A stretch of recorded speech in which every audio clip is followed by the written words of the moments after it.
I stare at the birthday cake, watching 45 tiny flames dance across the frosting. Each one mocks me, reminding me how many years I've wasted believing family meant something sacred. My son Jason stands behind his wife Emily, his hands on her shoulders, while she wears that plastic smile I've grown to despise. "Make a wish, Mother," Emily says, her voice dripping with artificial sweetness. I close my eyes, not because I believe in wishes anymore, but because I need a moment to compose myself. The room feels smaller than it did this morning, like the walls of my own home are closing in around me. "Come on, Mom," Jason urges, and I hear that new edge in his voice, the one that appeared right after he married her. I'm Summer, and this is the last birthday I'll celebrate in my own house, though I don't know it yet. The flames blur as I lean forward. One breath, and they're gone, leaving only wisps of smoke and the lingering scent of burnt wax. The silence that follows feels heavy, loaded with unspoken accusations. "Well," Emily says, already reaching for the knife. "Let's cut this, shall we?" "I can cut my own cake," I say, reaching for the knife. Our fingers brush, and she pulls back as if burned. "I'm only trying to help, Summer. You always make everything so difficult." "Do I?" I set the knife down harder than necessary. "Like when I helped with the wedding? Or when I watched Lily every weekend while you two were finding yourselves during that spiritual retreat?" Jason steps forward. "Mom, please, not today." "When then, Jason? When do I get to speak in my own home?" Emily's face hardens. "About that." She glances at Jason, who suddenly finds the floor fascinating. "We've been meaning to talk to you." The cake sits forgotten between us, its perfect white frosting starting to sag in the afternoon heat. Lily, my granddaughter, shifts uncomfortably in her chair, her phone forgotten in her lap. "We think it's time for a change," Emily continues. "This arrangement, it's not working anymore." "Arrangement?" The word tastes bitter. "This is my house. I raised Jason here after his father died. And we're grateful," Emily says, though her tone suggests anything but. "But Jason and I need our own space, to grow as a family." "We are a family." "Mom," Jason finally looks up, and I see Emily's influence in his eyes. "We found you a nice apartment. It's close to the community center, and—" "You what?" The room spins slightly. "You've been planning this? Behind my back?" "Don't be dramatic," Emily sighs. "We're trying to help you start fresh. You're still young enough to build your own life." I laugh, and it sounds strange even to my ears. My life is here, with my son, my granddaughter. "That's the problem." Emily steps closer, dropping her voice. "You can't let go. You're suffocating us with your presence." The knife gleams on the table between us. I watch my hand reach for it, not to threaten, just to hold something solid while my world crumbles. Emily flinches backward. "Jason, see? This is exactly what I've been telling you." "Mom, put the knife down." Jason's voice shakes. "You're proving her point." "I wasn't. But it doesn't matter what I wasn't going to do. The story's already written in their minds." "You have until tomorrow evening," Emily says, her voice steady now that she has the upper hand. "We'll help you pack." "Tomorrow?" The word comes out as a whisper. "You're giving me 24 hours to leave my home?" "It's for the best." Jason won't meet my eyes anymore. "We'll make sure you're settled." Lily stands suddenly, tears streaming down her face, and runs upstairs. Nobody follows her. I look at the cake, at the smoke still rising from the candles, at the knife in my trembling hand. 45 years of memories in this house, and they're giving me 24 hours to pack them away. "Happy birthday to me," I say, and carefully set the knife down. Won't give them the satisfaction of seeing me break. Not yet. But as I walk upstairs to start packing, I make a different kind of wish. One that has nothing to do with candles and everything to do with justice. The motel room smells like stale cigarettes and broken dreams. 3 cardboard boxes contain what's left of my life. Photo albums, legal documents, and the few precious mementos I managed to grab before Jason practically shoved me out the door. Mark sits in the threadbare armchair, watching me pace between the bed and window. You need to eat something, Summer. He pushes a takeout container toward me. I need my house back. My fingers trace the windowsill, collecting dust. You should have seen Emily's face when she called the police, like she was the victim. She called the cops? Mark straightens in his chair. When I refused to leave, said I was trespassing. A bitter laugh escapes me. In my own home, the one I paid off 15 years ago. What about the deed? In Jason's name. I transferred it last year when... I stopped pacing. When Emily suggested it would help them qualify for a better mortgage rate. God, I was so stupid. Mark's phone buzzes. He glances at it, then holds it out to me. Speaking of Emily, it's a social media post, a photo of Emily, Jason, and Lily in front of my house. The caption reads, "Fresh start for our little family. Sometimes the hardest choices are the most necessary. Hashtag blessed, family first." The phone slips from my trembling fingers onto the bed. She's already redecorating, I whisper. Lily texted me pictures. They're painting over the height marks on the kitchen doorframe. 22 years of measuring Jason, gone under a coat of Moroccan sunset, or whatever the hell Emily calls it. Summer! A knock at the door cuts him off. We freeze, exchanging glances. Another knock, more insistent. Mom? Jason's voice. I know you're in there. Mark's car is outside. Mark raises an eyebrow, asking silently if I want him to answer. I shake my head and move to the door myself, taking a deep breath before opening it. Jason stands there, holding a small box. He looks uncomfortable in his expensive button-down shirt. Emily's taste, not his. You forgot some things, he says, not quite meeting my eyes. Did I forget them, or did you prevent me from taking them? He shifts his weight. Emily we thought you might want these. He holds out the box. Inside are some old Christmas ornaments and a few framed photos. How generous of you both. The words taste like acid. Tell me, was this before or after she changed the locks? Mom, please. You're making this harder than it needs to be. Am I? Tell me, Jason, when did you start believing her lies about me? Was it before or after she convinced you to put the house in your name? His face hardens. Emily was right. You always do this. Twist everything to make yourself the victim. The victim? I step closer, forcing him to look at me. I raised you alone after your father died. I worked 2 jobs to keep that house. I was there for every scraped knee, every broken heart, every triumph and failure. And now you're throwing me away like yesterday's garbage because your wife decided I'm inconvenient? That's not...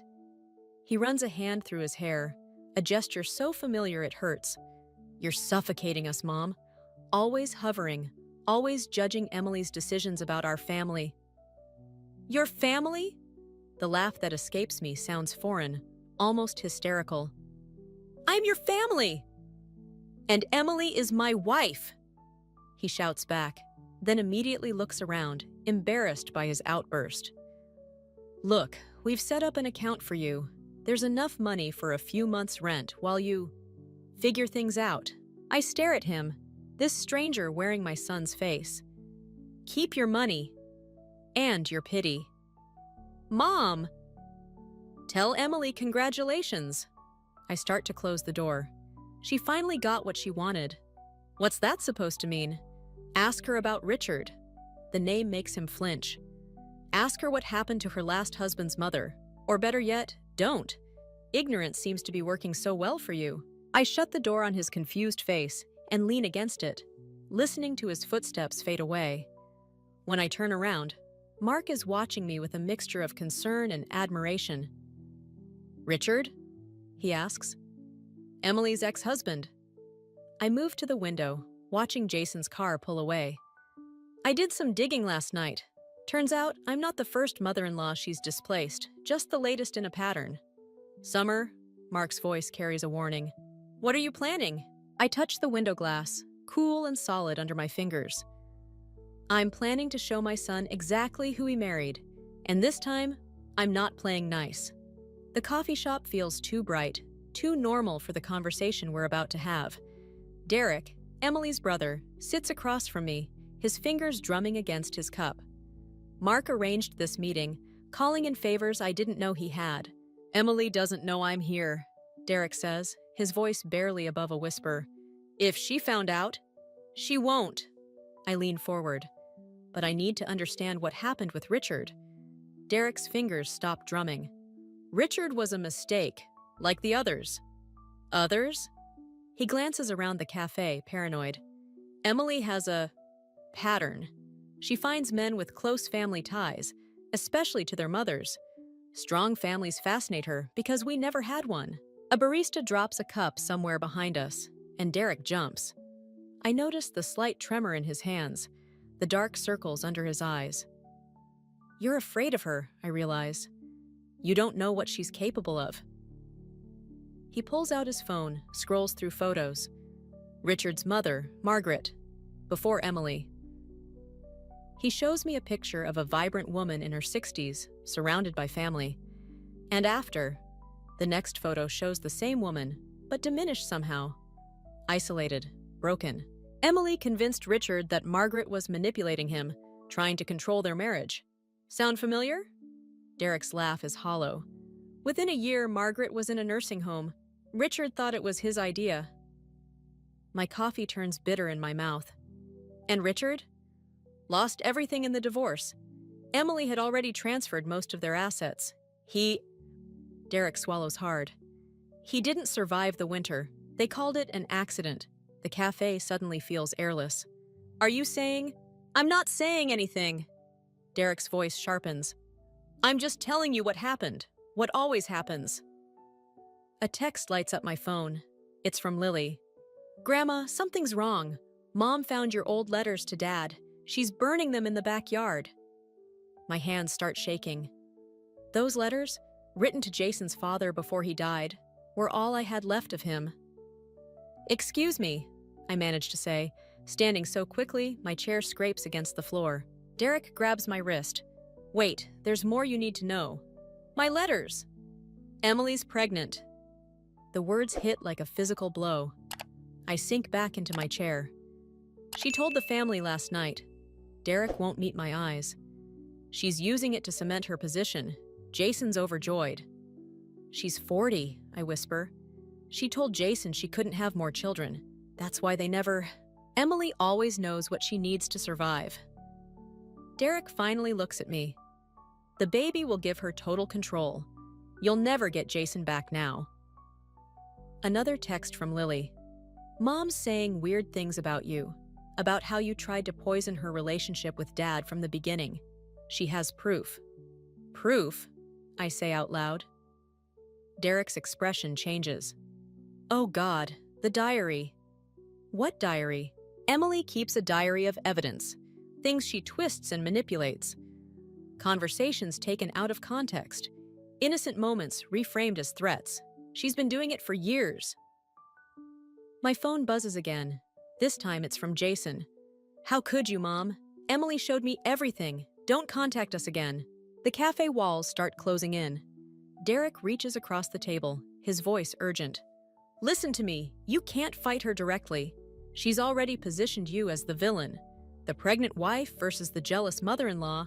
Who do you think people will believe? Then what am I supposed to do? Watch her destroy everything I have left? No. Derek pulls out a USB drive, slides it across the table. You're supposed to be smarter than Margaret was, than Richard was, than I was. What's on it? Everything. Financial records, medical records, the truth about what happened to Richard. He stands up. But be careful. Emily has friends in strange places.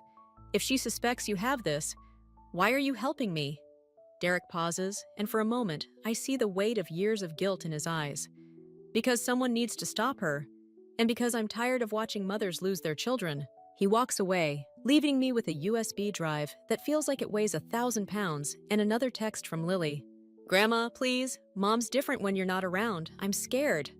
I close my eyes, feeling the weight of every decision that led to this moment. When I open them, I know what I have to do. Emily wanted a war. Now she'll get one. The USB drive sits on Mark's kitchen table like a loaded gun. My laptop hums as it copies Richard's financial records, each file a bullet aimed at Emily's carefully constructed life. "You're crossing a line here," Mark says, pouring more wine. "Once you start this, there's no going back." I scroll through another document, my fingers trembling slightly. "Emily crossed the line when she burned those letters." "Summer? Look at this!" I turn the screen toward him. 3 months before Richard's accident, Emily transferred nearly everything into offshore accounts. The timing— A knock at the door freezes us both. Mark moves to answer it, but I grab his arm. Through the window, I catch a glimpse of Lily's face, tear-streaked and pale. "Jesus," Mark whispers, opening the door. "Lily, what happened?" She bursts in, looking over her shoulder, like she's being chased. "Mom's lost it. She's telling everyone you're mentally unstable, Grandma. That you've been stalking her, threatening her and the baby." My stomach turns. "What baby?" "She's pregnant," Lily's voice cracks. "But that's not— I found something in her study. About Richard." The USB drive feels heavy in my pocket. "What about him?" "Pictures, documents. She has this whole file about how she—" Lily stops, wrapping her arms around herself. "I think she hurt him, really hurt him, and now she's saying things about you that sound just like—" Headlights sweep across the windows. Lily freezes. "That's Dad's car," she whispers. "I didn't tell them I was coming here."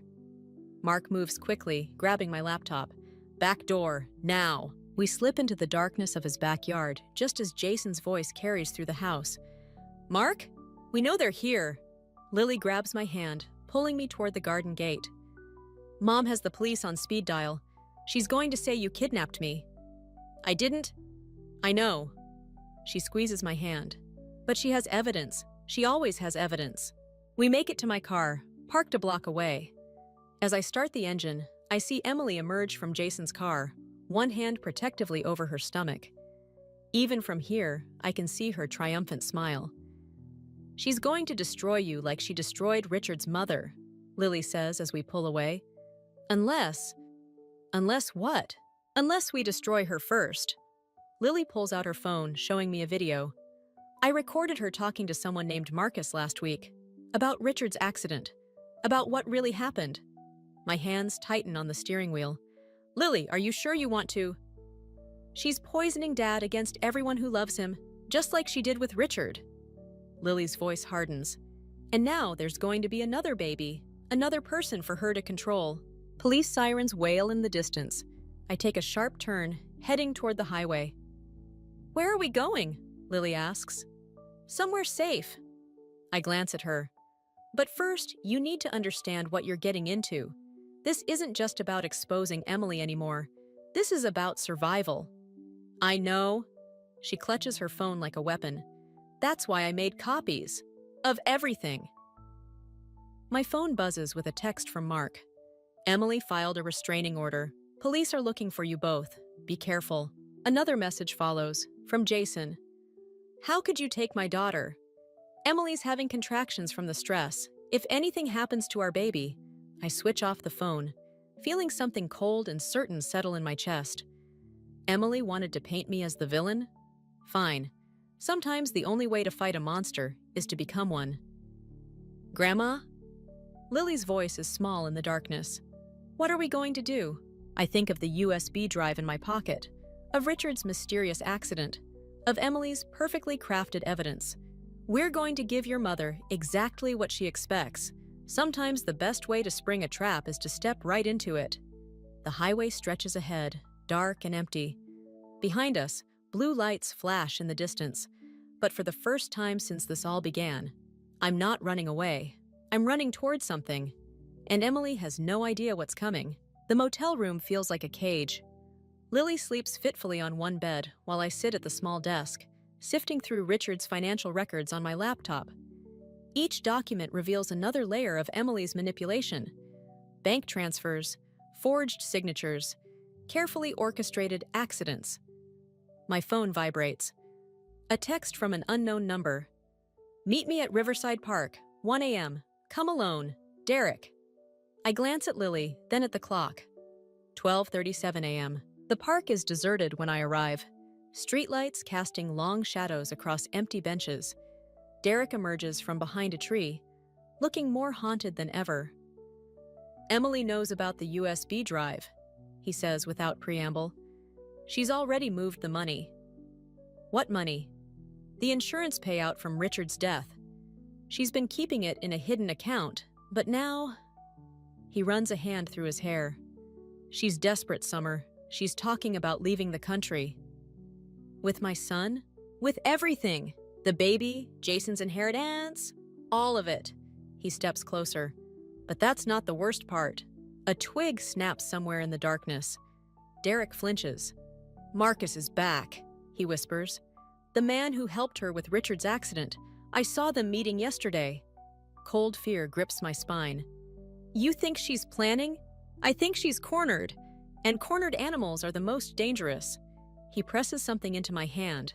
A burner phone. If anything happens to me, everything I know is on here. The real story about Richard, about our parents, about… Headlights sweep across the park. Derek disappears into the shadows as a familiar car pulls up. Emily steps out, her pregnancy barely showing under her expensive coat. Well, she says, smiling that perfect smile. Isn't this cozy? How did you… Derek's always been predictable, she pats her stomach. Family loyalty only goes so far, doesn't it? More cars arrive. Jason emerges from one, looking confused. 2 police cruisers block the park exits. Officers, Emily calls out, her voice trembling perfectly. This is her, the woman who's been threatening me and my unborn child. That's not true. We have the evidence, Mrs. Harrison, one officer says, approaching with handcuffs. Multiple witnesses saw you following Mrs. Harrison today. We found threatening notes. What notes? Emily pulls out familiar-looking paper, the same type I used for those letters to Jason's father, the ones she burned. You're sick, Summer. You need help. Jason, I turn to my son. You can't believe this. But he's looking at the ground again, one arm around Emily's shoulders. The doctor said the stress could harm the baby, Mom. You have to stop. The baby that conveniently appeared right when you needed it? The words escape before I can stop them. Emily's face crumples in practiced anguish.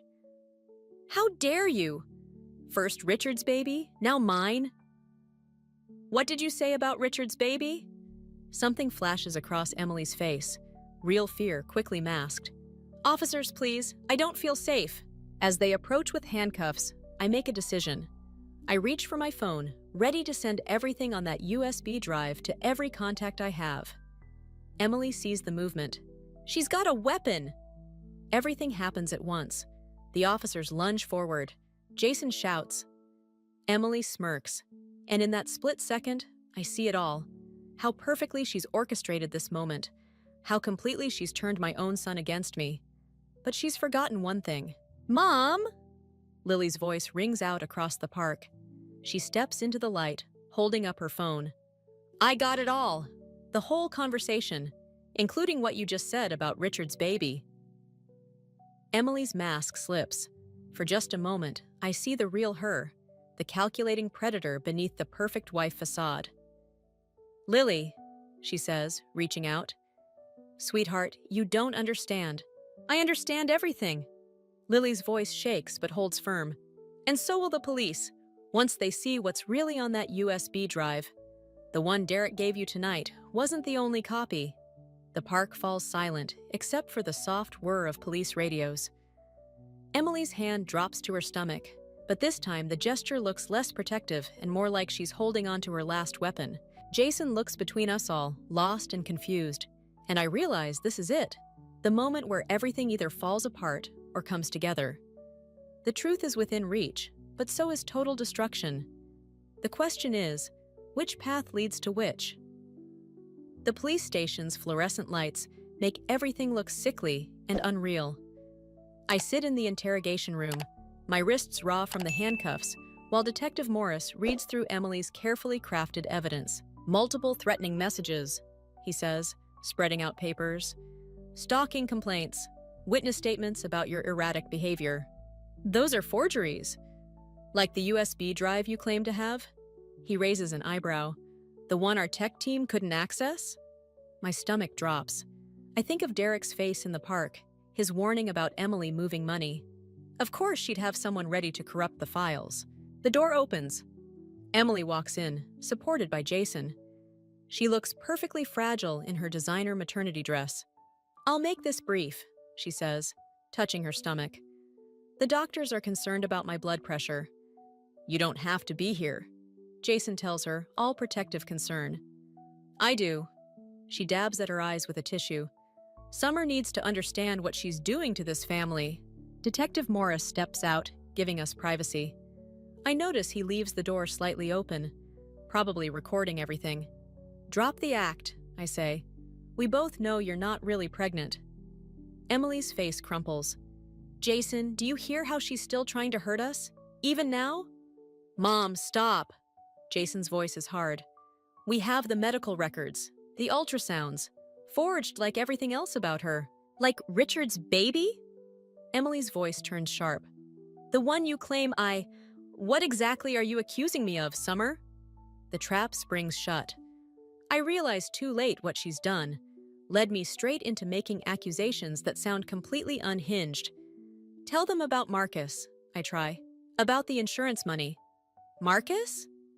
Emily looks confused. "Jason, isn't that the name of your mother's imaginary friend from her diary?" "What diary?" She pulls out a worn notebook. My handwriting, but words I never wrote. Pages of paranoid ramblings about conspiracies and imaginary conversations.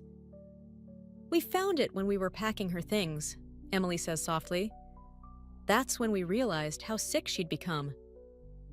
"That's not mine." "Mom," Jason steps forward, "we've arranged for you to get help. A facility in Vermont." "No!" I stand up so quickly my chair crashes backward. "I'm not crazy. Lily has proof. She recorded." "Lily's recording was corrupted," Emily interrupts. "Just like that mysterious USB drive. Technology can be so unreliable when you're unstable." The walls seem to close in. "Where is Lily?" "Safe," Emily says. "Away from your influence." "What did you do to her?" "She's at a boarding school in Switzerland," Jason says, "where you can't reach her." My legs give out. I sink to the floor, understanding finally hitting me. Emily hasn't just taken my son and my home. She's taken my granddaughter, my evidence, my credibility, everything. "The facility has an excellent success rate," Emily continues, her voice dripping with fake concern. "Once you're better, maybe we can discuss supervised visits. With the baby." She takes Jason's hand, placing it on her stomach. The gesture is so perfectly calculated, it makes me sick. "You won't get away with this," I whisper. Emily leans down, her mask slipping for just a moment. "I already have. Richard tried to expose me too, right before his accident.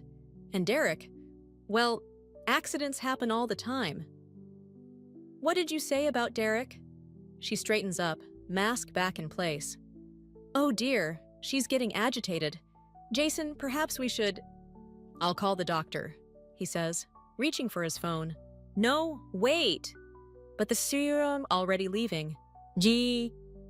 Emily's theatrical sniffles echoing down the hall. Detective Morris returns with a psychiatrist. They speak in low voices about involuntary commitment, about my paranoid delusions. My phone sits on the table, dead and useless. The USB drive is corrupted. Lily is gone. Derek is... I don't want to think about what Emily's words implied about Derek. Through the window, I watch Emily and Jason walk to their car. She turns back, just for a moment, and smiles. That same smile she wore when she burned my letters, when she took my home, when she stole my son. The psychiatrist approaches with admission papers, and I realize with cold clarity that this isn't rock bottom. This is just the beginning of how far Emily plans to make me fall. The psychiatric facility's garden is beautiful, but it's still a cage. 3 weeks of medication and therapy have left me foggy, compliant. Exactly what Emily wanted. I watch other patients shuffle through their daily routines, wondering if they too were put here by someone else's lies. Then Mark appears on my scheduled visiting day, and everything changes. "Derek's alive," he says without preamble. He's in intensive care, but he's talking. The fog in my mind clears instantly. What happened? Car accident that wasn't an accident. He recorded everything before Emily's guy ran him off the road, including her confession about Richard's death. My hands shake as I process this. The USB drive was a decoy. The real evidence is with Richard's sister in Boston. She's been building a case against Emily for years. A nurse watches us suspiciously from across the garden. I lower my voice. Why are you telling me this now? Because Emily's planning to leave the country tonight. Private jet to Switzerland, where Lily is. Mark's eyes meet mine. She's taking Jason and the insurance money. All of it. She can't. She can. Unless what? Mark slips me a phone and a key card. Unless you stop playing by her rules. The next hours blur together. A fire alarm. Confusion in the halls. Somehow, I'm in Mark's car, racing toward the private airfield where Emily's escape plan is already in motion. We arrive to see Emily directing movers loading a private jet. Jason helps, looking lost and tired. There's no sign of her pregnancy bump anymore. No need to maintain that lie when she's about to disappear. Hello, Emily. She spins around, her perfect mask slipping for just a moment. How did you— Jason, call security! Before you do that, I hold up my phone. You might want to hear what your brother has to say. Derek's recorded voice fills the air. Emily arranged everything. Richard's accident, the insurance fraud, all of it. She's done this before, and she'll do it again. Lies! Emily snaps. But Jason has stopped moving, really listening for the first time. The baby was a lie too, I continue. Just like it was with Richard. Just like everything about you is a lie. Jason! Emily's voice turns sugary. Your mother is clearly having another episode. We should— Should what? I step closer. Have me committed? Stage another accident? How many people have you destroyed, Emily? I don't know what you're talking about, but her eyes dart toward the jet. Richard's sister sends her regards. She's very interested in reopening the investigation into her brother's death. Emily's mask cracks completely. You stupid woman! You have no idea what you're doing. Jason, get in the plane. Jason, I say quietly. Check her phone. Look for messages from Marcus about Derek's accident. Don't you dare! Emily lunges for Jason, but he's already got her phone, reading with growing horror. Mom? His voice sounds young suddenly. What is all this? Oh, for God's sake! Emily snarls, dropping all pretense. Fine. You want the truth? Richard was weak. His mother was interfering. Just like your precious mommy here. Sometimes people need to be removed. Like Derek? Jason's face has gone pale. Derek should have kept his mouth shut. Just like you should have trusted me instead of digging into things that don't concern you. Police sirens wail in the distance. Emily's face contorts with rage. She reaches into her purse, and everything explodes into motion. A gun appears in her hand. Jason shouts. I move without thinking, decades of maternal instinct driving me forward. The gunshot cracks across the airfield. Pain blooms in my shoulder, but I'm still moving. Emily's gun clatters away as we grapple. All the rage, all the pain of the past months pours out as we fight. I won't let you hurt anyone else, I gasp. Emily laughs, high and broken. You still don't get it, do you? I always win. Always. Not this time. Police flood the airfield. Jason is shouting something. Emily tries to twist away, to reach for her fallen gun, but I hold on. Even as my vision blurs from blood loss, I hold on. Because this isn't about winning anymore. It's about stopping the cycle, protecting what's left of my family. Even if it costs me everything. The last thing I see before consciousness fades is Jason's face, tears streaming down his cheeks as he finally sees the truth. The hospital room is quiet except for the steady beep of monitors. My shoulder throbs, but it's nothing compared to the weight of the manila envelope in my lap. Inside are Emily's full confessions, extracted during hours of police interrogation. Every manipulation, every crime, every carefully orchestrated tragedy. Jason sits in the visitor's chair, looking at his hands. We haven't spoken since the airfield, since he watched his wife try to kill his mother. The silence between us feels like another wound that won't heal. Lily's flight lands tonight, he finally says. Mark's picking her up from the airport. I nod, unable to find words that don't taste like ashes. Did you know? His voice cracks. When you gave Emily the house deed last year, did you know she was planning this? I knew something wasn't right. The envelope crinkles under my fingers.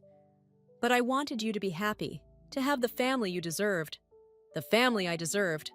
He laughs, hollow and broken. I helped her destroy everything. I believed her lies about you, about Derek, about... He stops, swallowing hard. I can't fix this, can I? Before I can answer, Derek appears in the doorway, leaning heavily on a cane. His injuries from the accident are still visible, but his eyes are clear. They're moving Emily to maximum security, he says. She tried to bribe a guard. Jason flinches at his wife's name. I watch him struggle with the weight of everything he's learned. How Emily used him to access Richard's insurance money. How she manipulated him into turning against me.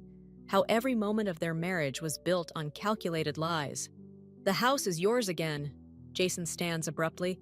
I've already signed the papers. And Mom. He reaches for words that won't come. I know, I say, but I don't know what I know anymore. The victory feels empty, tainted by the cost.